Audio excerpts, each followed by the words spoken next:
లూకా సువార్త 23:43. అందుకు ఆయన వారితో నేడు నీవు నాతో కూడా పరదైసులో ఉందువని నిశ్చయముగా నీతో చెప్పుచున్నానని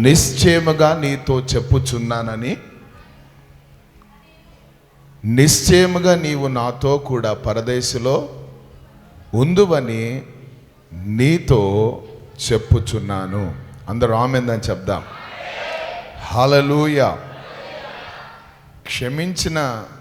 క్షమించమని ప్రార్థించిన యేసయ్య ఇప్పుడు క్రియారూపంలో ఒక వ్యక్తిని తీసుకుపోతున్నాడు. మొదటి మాట చెప్పాడు, ఏమని?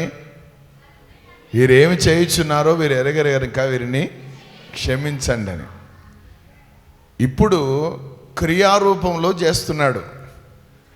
ఆ వ్యక్తి ఎప్పుడైతే తన్ను తాను ఎవరో అని యేసు ప్రభువును చూసి తెలుసుకొని, నీ రాజ్యముతో నువ్వు వచ్చినప్పుడు నన్ను జ్ఞాపకం చేసుకొనయ్యా అని అడిగినప్పుడు యేసు ప్రభు వెంటనే ఒక నిమిషం కూడా ఆలస్యం చేయకుండా, నేడు నీవు నాతో కూడా, ఒక మాట చెప్పాలంటే మొదటి మాట థియోరీ, రెండో మాట ప్రాక్టికల్. హల్లెలూయా. క్రైస్తవత్వం అంటే అదే, మాటనే కాదు, ప్రాక్టికల్ కూడా ఉండాలి, పాటించేది కూడా ఉండాలి. దేవునికి స్తోత్రం. హల్లెలూయా. ఏరా బందిపోడు దొంగ, లాస్ట్ మూమెంట్లో నీకు నా రాజ్యంలో స్థానం కావాలా? నా రాజ్యంలో నువ్వు ఉంటావా? నా రాజ్యానికి నువ్వు హక్కుదారివి, వారసుని కావాలని ఇంత పెద్ద ఆశలు పెట్టుకుని ఉన్నావా? నువ్వు చేసినవి ఏంటో నీకు తెలుసు కదా. ఎంతమందిని మోసం చేశావు, ఎంతమందిని చంపావు, ఎంతమందిని నాశనం చేశావు, ఎన్ని రకాలైన పనులు చేశావో ఏమీ తెలియనట్టు నంగనాచిలాగా అడుగుతావా అని మనం ఉండింటే అనేవాళ్ళం. కానీ యేసు ప్రభు అట్లా కాదు. ఆయన పై రూపాన్ని చూసే దేవుడు కాదు, హృదయాన్ని లక్ష్య పెట్టే దేవుడు. హల్లెలూయా. అందుకే యేసయ్య అంటే నాకు ఇష్టం. అందుకే నేను కూడా యేసయ్యలాగా మారాలని ఆశపడుతుంటాను. మరి మీరెంతమంది ఉన్నారు మారాలని ఆశపడిన వాళ్ళు? మొదటి మాట ప్రాక్టికల్ థియోరీగా కనబడుతుంది, అందరిని చూసి చెప్తున్నాడు ఈ మాట. కానీ రెండవ దగ్గరికి రాగానే ప్రాక్టికల్, హల్లెలూయా, క్రియారూపం దాల్సింది ఆ మాట. నేడు నీవు నాతో కూడా అన్నాడు అంటే అది మామూలు విషయం కాదు. ఆమేన్. హల్లెలూయా. దేవుని నామానికి మహిమ కలుగును గాక. నేడు నీవు నాతో కూడా పరదైసులో ఉంటావు అన్నాడు. దేవునికి స్తోత్రం. ఎవరు యేసయ్యతో ఉంటారు? ఇప్పుడు దొంగ అంటే వెళ్ళిపోయాడు, దేవునికి స్తోత్రం. కానీ ఎవరు యేసయ్యతో ఉంటారు, ఎవరు యేసయ్యతో ఆయన రాజ్యంలో ఉంటారు అన్నది రెండు మాటలు మనం చూసుకుందాం. దేవునికి స్తోత్రం. మొట్టమొదటిగా ఎవరు యేసయ్యతో పరదైసులో ఉంటారు లేక ఆయనతో ఉంటారు అని అంటే, ఎవరైతే తమ స్థితిని తాము తెలుసుకొని ఎప్పుడైతే తమ నోటితో ఒప్పుకుంటారో అటువంటి వారు యేసయ్యతో ఉంటారు. హల్లెలూయా. దేవునికి స్తోత్రం. హల్లెలూయా. ఆమేన్. మనం అందరం ఏమనుకుంటాం తెలుసా? ఆ దొంగోడు జీవితం అంతా బాగా దొంగ పనులు చేసి బాగా ఇది చేసి లాస్ట్ మూమెంట్లో వానికి లాటరీ తగిలినట్టు తగిలిందిరా పరదేశి అని మనం అనుకుంటుంటాం. మనం ఆమేన్, అవునా కదా? హల్లెలూయా. కొంతమందికి బాప్తిసం తీసుకోండి అయ్యా అంటే కొంతమంది థియాలజీ మాట్లాడతారు. ఏంది థియాలజీ అని అంటే, దొంగోడు బాప్తిసం తీసుకున్నాడా? మరి దొంగోడు బాప్తిసం తీసుకోకుండానే వానికి పరదేశి ఇచ్చేసినాడు కదా దేవుడు, బాప్తిసం దొంగోడు తీసుకున్నాడా అంటుంటారు. నేను అంటాను, దొంగోనికి టైం లేదు కాబట్టి వానికి వెంటనే ప్రమోషన్ దొరికింది. నీకు ఇంత టైం ఇచ్చాడు దేవుడు.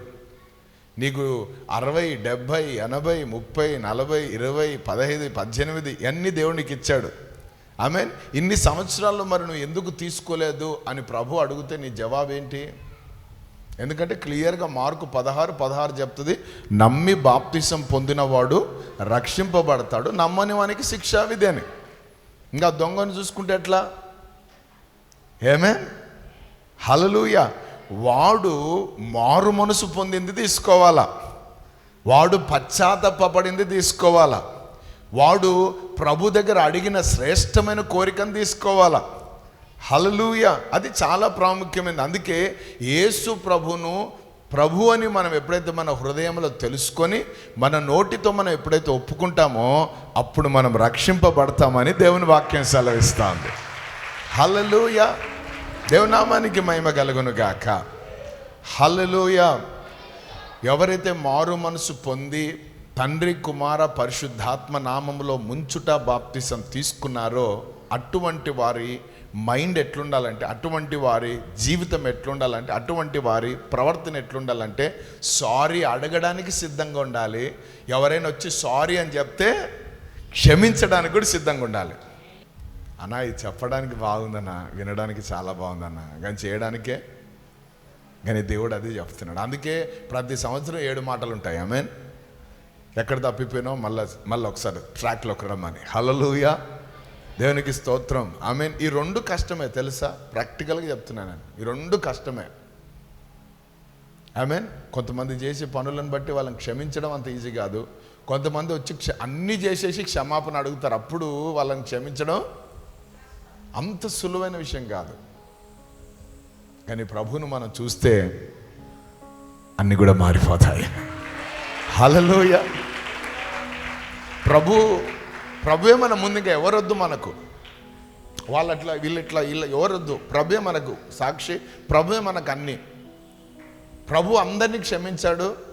ప్రభు దగ్గరకు వచ్చి క్షమాపణ అడిగిన వాడిని వెంటనే, ఇట్లానండి వెంటనే. మార్కు సువార్త అందుకే ఉంది, వెంటనే. హల్లెలూయా. చూద్దాంలే, నాయకుడు కాదైనా, పొలిటీషియన్ కాదైనా, రాజకీయ నాయకుడు కాదైనా, చూద్దాంలే చేద్దాంలే అయిపోనిలే అని దండాలు పెట్టేటోడు కాదైనా. హల్లెలూయా. హల్లెలూయా. నశించిన దానిని వెతికి రక్షించడానికి, ఆమేన్, క్షమించుటకు సిద్ధ మనసు కలిగినోడట. హల్లెలూయా. కాబట్టి ప్రియ సహోదర సహోదరి, ఈ 2 మాటల్లో చాలా ప్రాముఖ్యత ఉంది మనలో, మన ఆత్మీయ జీవితానికి సంబంధించి. ఎవరుంటారంట ఆయనతో అని అంటే, మొట్టమొదటిగా ఎవరైతే యేసును క్రీస్తుగా తెలుసుకుంటారో, లేదా క్రీస్తును యేసుగా ఎరిగి ఆయన రక్షకుడు అని తెలుసుకొని వారి పాపాలు ఆయన దగ్గర ఒప్పుకొని, ఆమేన్, ఆయన దగ్గర క్షమాపణ పొందుకుంటారో అటువంటి వారు ఆయన దగ్గర ఉంటారు. హల్లెలూయా. రెండవదిగా చూడండి, మార్కు సువార్త 8వ అధ్యాయం 38వ మాట, 34వ మాట చదువుదాం. మార్కు 8:34. అంతటా ఆయన తన శిష్యులను జన సమూహమును తన యొద్దకు పిలిచి నన్ను వెంబడింప గోరువాడు తన్ను తాను ఉపేక్షించుకొని తన సిలువనెత్తుకొని నన్ను వెంబడింపవలెను. తన ప్రాణమును రక్షింపగోరువాడు దాన్ని పోగొట్టుకొనును. నా నిమిత్తము సువార్త నిమిత్తము తన ప్రాణమును పోగొట్టుకొనువాడు దాన్ని రక్షించుకొనును. Praise the lord. అటువంటి వాడు ఆయనతో ఉంటాడు. సింపుల్. ఆమేన్. హల్లెలూయా. ఎవరుంటారండి? ఇప్పుడు ఎంతమందికి యేసయ్యతో ఉండాలని ఉంది? Praise the lord. హల్లెలూయా. దేవుని నామానికి మహిమ కలుగాక. ఒక్కసారి పరదేశికి వెళ్ళామనుకో, ఇక మళ్ళీ కిందికి రాం. మా అమ్మ మా నాన్న ఇక అవేమి ఉండవు. హల్లెలూయా. స్కూల్లోకి పోతే పొద్దున వేసేస్తే జైల్లో మళ్ళీ సాయంత్రం విడుదల అవుతాం. కానీ పరదేశం ఎటువంటిదంటే విడుదల ఉండదు, ఇక ఎప్పటికి అక్కడే ఉంటాం. అద్భుతం ఏంటంటే వదిలిపెట్టిన వాళ్ళు కూడా వస్తారు అక్కడికి. హల్లెలూయా. సో ఎవరుంటారు అని అంటే, ఎవరైతే యేసయ్య నిమిత్తం సువార్త నిమిత్తం ప్రాణాన్ని సహితం లెక్క పెట్టాడు చూడు, లక్ష్యం చేయడు చూడు. ప్రాణం ఏం చేస్తుంది ఎప్పుడు కూడా? ఏమి తిందామా, ఏమి త్రాగుదామా, ఏమి ధరించుకుందామా అని ఆలోచిస్తుంటుంది. ఈ ఆలోచనలన్నీ చంపుకున్నాడు. ఈ ఆలోచనలతో ఈ ఆలోచన లేకుండా ఎవడైతే నీతి కోసం, న్యాయం కోసం, దేవుని రాజ్యం కోసం పాకులాడుతుంటాడో, పరుగులు తీస్తుంటాడో అటువంటి వారు మాత్రమే ఉంటారు అక్కడ. ఆమేన్ చెప్దాం. ఒకటి ఒప్పుకునేవాడు ఉంటాడు, రెండవది ఆయన కోసం హల్లెలూయ ప్రాణాన్ని సహితం ఆమేన్ లెక్క చేయని వాడు. సస్యంలో యేసయ్య కోసం ఏముందిలే, ప్రైజ్ ది లార్డ్, హల్లెలూయా. ఇంత ప్రార్థన జరుగుతూ ఉంటే, ఈరోజు ఆఫీస్ ఉంటే నేనెందుకు పోతా? ఇంత ప్రార్థన ఉంటే, ఈరోజు వ్యాపారం లక్షలు జరిగితే నేనెందుకు పోతా? ఇంత ప్రార్థన జరుగుతుంటే, ఇంత సువార్త కార్యక్రమాలు జరుగుతుంటే నేను ఇల్లు ఊడ్చుకుంటా, ఒండ్లు తోముకుంటా, బట్టలు తుక్కుంటా, ఎట్లుంటా? నా దేవుని కోసం పోతే పోనీలేవి, ఫస్ట్ ఆయన రాజ్యం, ఆయన నీతి, దాని తర్వాతనే మిగతాయి అని ఎవరైతే అంటారో, ఎవరైతే ఉపేక్షించుకుంటారో, ఆమేన్ హల్లెలూయా, ప్రైజ్ ది లార్డ్, వారు ఆయనతో ఉంటారు. అందరు ఉండరన్నావు తెలుసా మీకు? అందుకే పౌలు గారు సంఘానికి ఉత్తరం రాస్తే ఏమంటాడు తెలుసా? ఏవేవైతే నాకు లాభకరంగా ఉన్నాయో వాటన్నిటినీ క్రీస్తు కొరకు నేను పెంటతో సమానముగా ఎంచుకుంటున్నాను అన్నాడు. హల్లెలూయా, దేవునామానికి మహిమ కలుగును గాక. అంటే ఎంచుకునే ఆలోచన ఉండాలి కరెక్ట్గా. దేవునికి స్తోత్రం. అడిగిపోతే చంపుతారంటాయా అంటే చచ్చినా పర్లేదు వానికి చెప్పేది అన్నట్టు ఉండాలా. చంపుతారా అని ఇటు చచ్చిపోయి ఉంటాడు అక్కడ, ఆ మాట కదా. సరే, రెండోది ఎవరుంటారండి యేసయ్య దగ్గర? ఎవరుంటారైనా రాజ్యంలో? ఎవరైతే తమ ప్రాణాలు కూడా యేసయ్య కోసం, అయ్యో రంపాలతో కొయ్యబడ్డారు. ఆమేన్ హల్లెలూయా. 12 మంది శిష్యుల్లో యోహాన్ అని ఒకడు ఉన్నాడు. యేసున్న రొమ్మును ఎప్పుడు ఆనుకుండేవాడు. యేసు అంటే ఎక్కువగా ప్రేమ, యేసు కూడా అతను ఎక్కువగా ప్రేమించినోడు. అయితే ఏం జరిగిందో తెలుసా? అందరినీ చంపుతూ వచ్చారు. పేతురునేమో సిలువేసి చంపారు. సిలువేసి చంపుటప్పుడు పేతురు అన్నాడంట, మా బోధకుడిలాగా నన్ను ఇట్లా చంపొద్దు, నా సిలువను తలక్రిందులు వేయండి అని చెప్పాడట. ఉల్టా వేసుకొని చచ్చిపోయాడు. సో అందరు హతసాక్షులే. షుగర్ వచ్చి చచ్చినోడు లేడు, బీపీ వచ్చి చచ్చినోడు లేడు, గుండె నొప్పి వచ్చి చచ్చినోడు ఎవడు చచ్చినోడు లేరు. రాళ్లతో కొట్టబడ్డారు, రంపాలతో కొయ్యబడ్డారు. అబ్బా మామూలుగా కాదు, వాళ్ళ ఒక్కొక్కళ్ళ మరణం సూపర్. అంతెందుకు, మన ఇండియాకి వచ్చి ప్రాణం పెట్టాడు తోమా. తోమా బల్లెంలో పొడిస్తే, దేవునికి స్తోత్రం హల్లెలూయా ఆమేన్, రక్తం కారుతుంది ఆయనకు తెలియదట, పరిగెడుతూనే ఉన్నాడట. పోయి ఆ లిటిల్ మౌంట్ అని ఉంది చెన్నైలో, అక్కడ పోయి పడి అక్కడ చనిపోయాడు, తన ప్రాణం పెట్టాడు. ఆ శిష్యుని యొక్క రక్తము మన ఇండియా దేశంలో ఏమైంది? కార్చబడ్డది. హల్లెలూయా. యేసుతో ఉన్న శిష్యుని రక్తం, తన రక్తం కారింది. ఆ టైంలో ఇంకా అయిపోయిన తర్వాత ఆయన తీసి సమాధి చేసేసారు. సమాధి చేసిన తర్వాత ఒక విధవరాలు తన పిల్లడు చనిపోయిన స్థితిలో ఉంటే, అప్పటికే ఆయన ద్వారా విశేషమైన అద్భుతాలు జరుగుతున్నాయి. దేవుడు ఆశ్చర్యకర అద్భుతాల ద్వారా సువార్త ప్రకటించబడతా ఉంది. ఆ చనిపోయిన పిల్లలను తీసుకొని వచ్చిందట ఆ తల్లి. తోమా అని ఎతుకుతుంటే తోమా లేడు, ఆయన చనిపోయాడు, ఇక ఇప్పుడే పాతి పెట్టామని చెప్పారట. అయ్యో దాసుడు చనిపోయాడా, ఎంత పని అయిపోయింది, నా కొడుకుని బ్రతికిస్తాడా అనుకున్నాడు చనిపోయాడా అని చెప్పి ఆమె ఒక వాక్యం గుర్తుకు తెచ్చుకుందట. ఆమెన్ వాళ్ళ తల మీద అభిషేకం ఉంది కదా, ఆనాడు ఎలీషా ఎముకలను తాకిన మరుక్షణమే శవము లేచింది కదా. 1 సంవత్సరము చనిపోయి ఎలీషా 1 సంవత్సరమైన ప్రభావం ఇంకా ఉంది. కొన్ని గంటలే కదా ప్రభావం ఉంటుందని ఆ సమాధి మీద ఉన్న మట్టిని తీసుకొని ఆ పిల్లోని మీద వేసిన గంటనే వాళ్ళు వేసి కూర్చున్నాడట. దేవునికి స్తోత్రం హల్లెలూయా ఆమేన్. నువ్వు అమరుడవు హల్లెలూయా. ఎందుకంటే నీవు ఆరాధిస్తున్నవాడు సజీవుడు కాబట్టి. మృతుడనైతిని కానీ నేను యుగ యుగములకు సజీవుడనైతే దేవుడు అన్నాడు. ఆమేన్. ఈ లోకం కొరకు, పాపం కొరకు, లోకస్తుల కొరకు చావద్దు. మనం పాపంలో చావద్దు, పరిశుద్ధతలో చచ్చిపోండి, పర్లే. ఏమైనా ఎప్పటికి ఉండిపోతారు. హల్లెలూయా. అట్లా అని చెప్పి పోయి ఊరేసుకోగలరు, నరకాన్ని పోతారు. ఆమేన్. హల్లెలూయా. ప్రాణం ఆయన పెట్టాడు, ప్రాణం ఆయనే తీసుకోవాలి. తీసుకునేటప్పుడు విధానాలు ఆయననే ఏర్పాటు చేసి ఉంటాడు. ఏమో రేపు నువ్వు ఎక్కడ నిలబడి ఉంటే సువార్త చెప్తుంటే వెనక నుంచి వచ్చి పొడి సంపుతానే, చచ్చిపో, మంచిదే. మేమైతే అన్ని తెగించి నిలబడ్డాం, దేనికి భయపడం. మరణం అసలు మా మరణానికే భయం లేదు మాకు.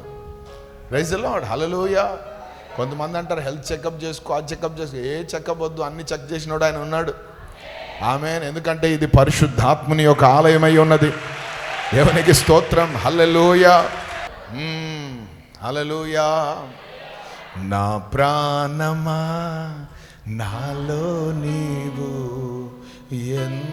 అవసరంలే, అంత సీన్లే. ప్రాణమా నేను చెప్పింది నేను. హల్లెలూయా.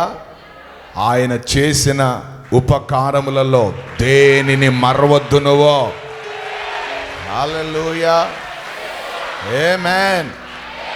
ప్రాణాన్ని కూడా లెక్క చేయనోడే ప్రభుతో ఉంటాడు. హల్లెలూయా. ప్రాణాన్ని ఒక వ్యక్తి చావు బ్రతుకులు ఉంటే ఆ వ్యక్తి ఆమేన్. సో రెండవదిగా ఎవరు ఆయనతో ఉంటారు అని అంటే తన ప్రాణాన్ని కూడా లెక్క చేయనాలు. మూడోది చూడండి, 1 తెస్సలోనియ 3:13. 1 Thessalonians 3:13.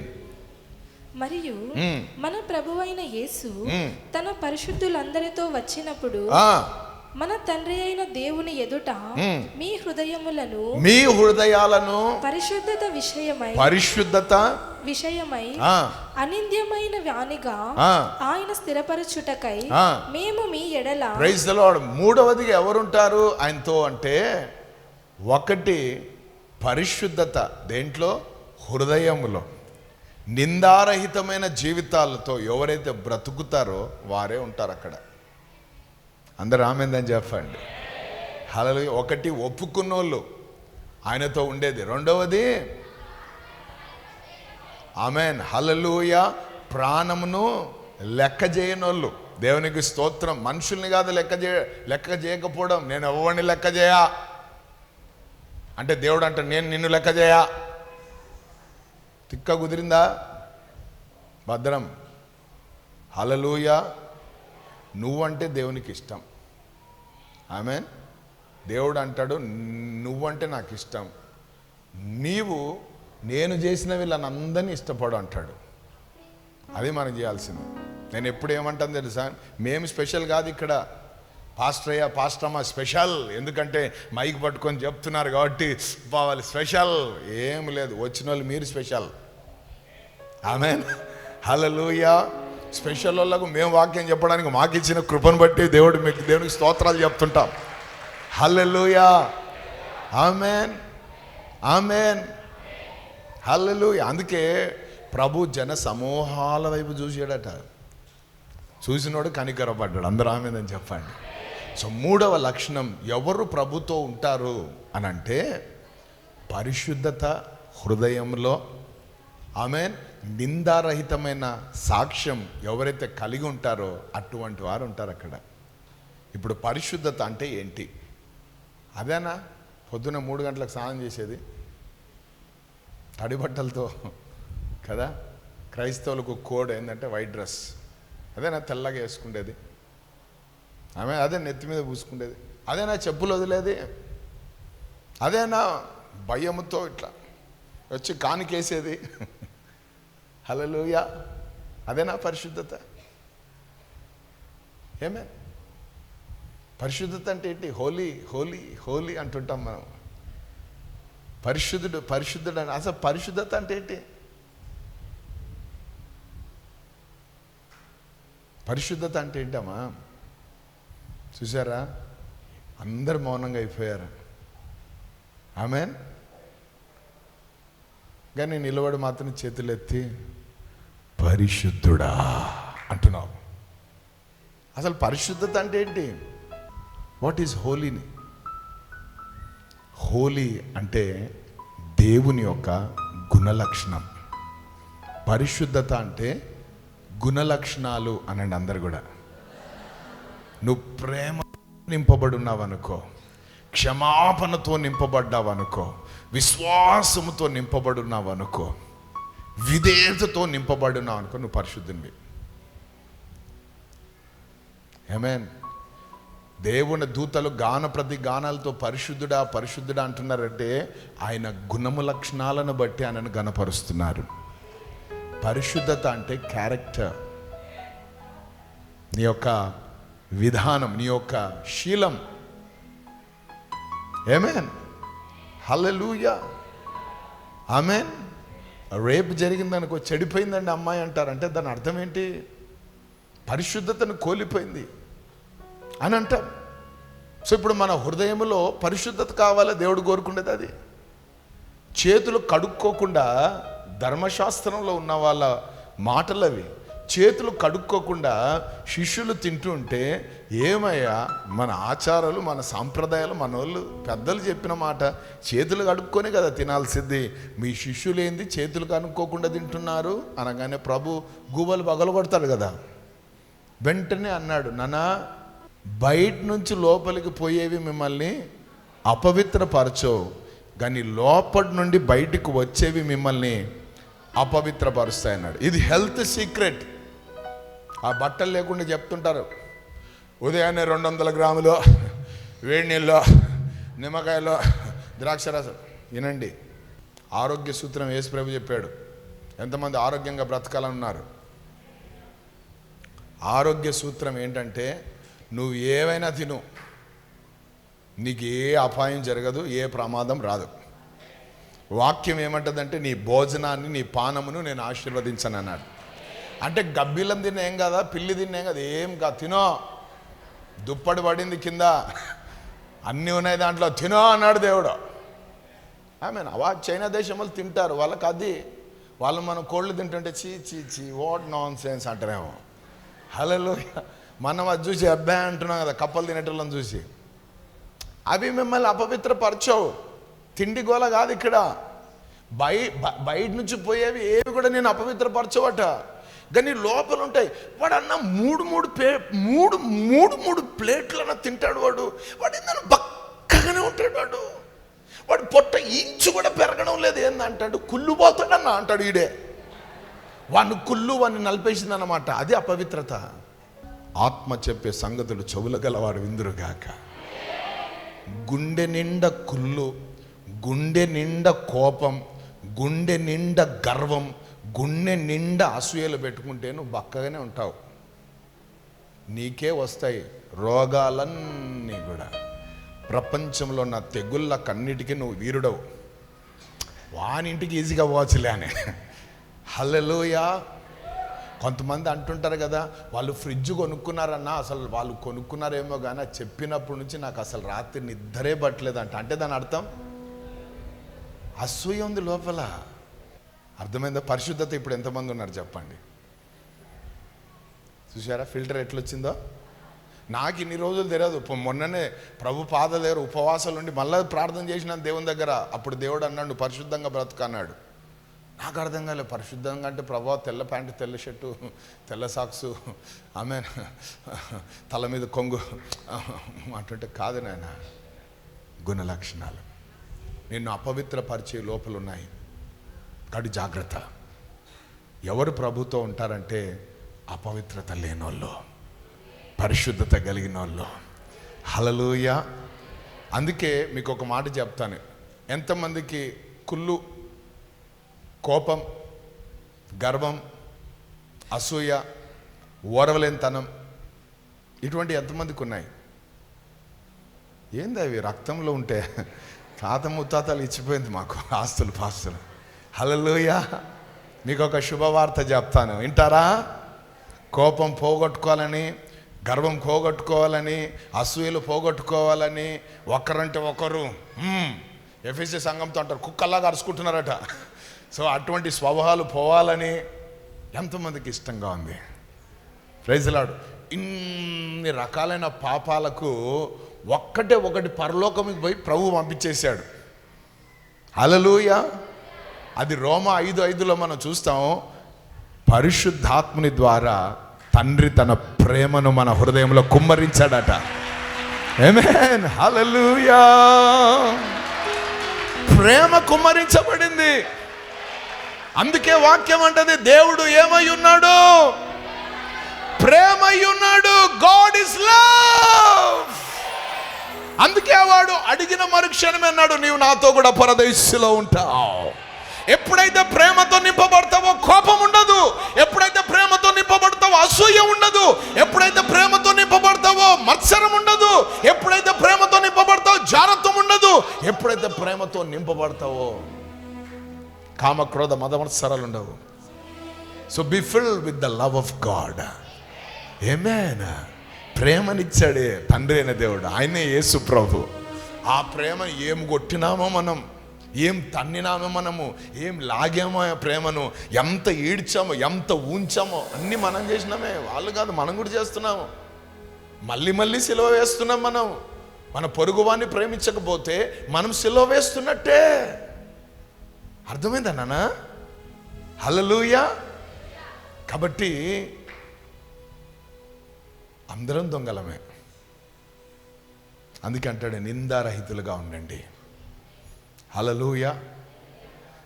యేసు ప్రభు అంత దూరంలో ఉన్నప్పుడే నీళ్ళలో ఉన్నవాడు అంటాడు, లోక పాపములను మోసుకొని పోయే దేవుని గొర్రెపిల్ల.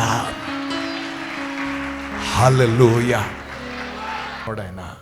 ఆయన ప్రేమై ఉన్నాడు. ఆమేన్.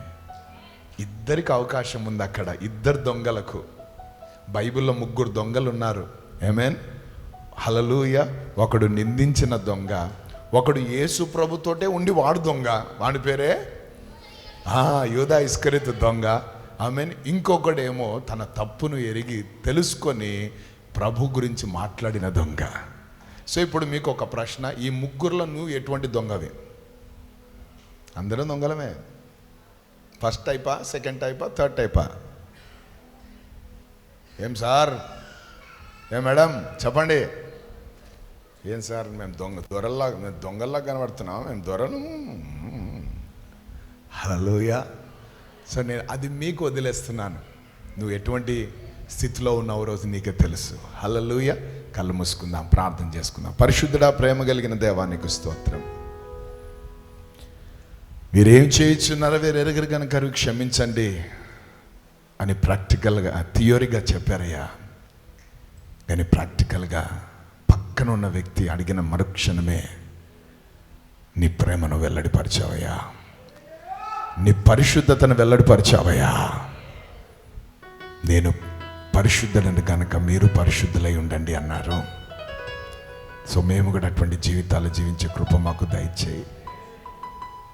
మిమ్మల్ని ఎరిగిన మేము మిమ్మల్ని ఎక్కడికి వెళ్ళినా మీ నామాన్ని ఘనపరిచే వారిగా మమ్మల్ని తయారు చేయండి. అప్పుడే మేము మీతో ఉండగలం. రెండవదిగా మా ప్రాణాన్ని ప్రేమించకుండా మిమ్మల్ని ప్రేమించే కృప దయచేయి.